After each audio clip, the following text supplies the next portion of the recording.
जय श्रीराम. मी संग्राम बाप्पू भंडारे. सन्माननीय बाळासाहेबजी थोरात. जय श्रीराम. घुलेवाडी गावामधील माझ्या धर्मकीर्तनामध्ये तुमच्या पियेचा मामा माझ्यावर धावून येतोय. हे संबंध महाराष्ट्रानं पाहिलंय, पण तुम्हाला तो हल्ला वाटत नाही. तुमच्या काही पत्रकारांना देखील तो हल्ला वाटत नाही. त्या हल्ल्याचं गांभीर्य सन्माननीय बाळासाहेबजी थोरात आपल्याला कळावं. हल्ला किती गंभीर असू शकतो, म्हणून मी हल्ल्याचं गांभीर्य तुम्हाला कळावं, तुम्ही अंतर्मुख व्हावं म्हणून नथुरामजी गोडसेंचं नाव घेतलं. मी हल्ला करतो असं कुठेही म्हणालो नाही, पण तरी सुद्धा तुम्ही हल्लेखोरांचं समर्थन करतायत.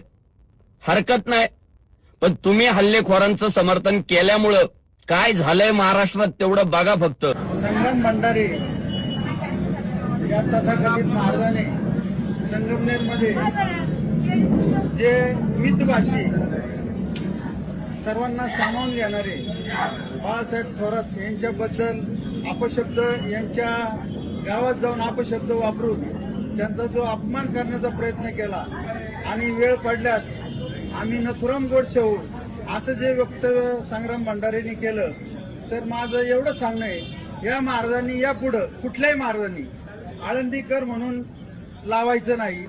त्यांना त्यांचं गावाचं नाव लावायचं. जर कुणाला आळंदीकर, कुठलाही महाराज आळंदीकर असं लावत असेल तर त्याची गाडी अडवायची, फोडायची, असं सगळ्यांनी मनापासून ठरवायचं.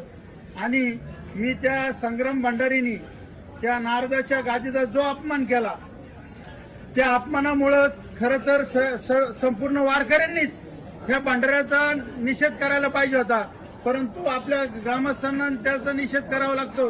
ही अतिशय लांछनास्पद गोष्ट आहे.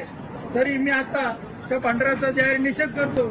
सन्माननीय बाळासाहेबजी थोरात, हिंदू धर्माचा भगवा ध्वज वर्षानुवर्ष या आळंदी पुण्यभूमीतून फडकत राहिलाय आणि या आळंदीत येणाऱ्या हिंदू धर्म प्रचारकांवर आळंदीतील नागरिकांनी नेहमीच आई बापाप्रमाणे प्रेम केलंय. हो, जीव लावलाय, आजही लावताय. पण तुम्ही हल्ल्याचं समर्थन केल्यामुळं आज महाराज लोकांच्या गाड्या फोडून टाकायच्या असं बोलायला लागलेत तुमचे समर्थक. बाळासाहेबजी थोरात, तुमच्या समर्थकांना माझ्यावर राग आहे, फोडून टाका माझी गाडी.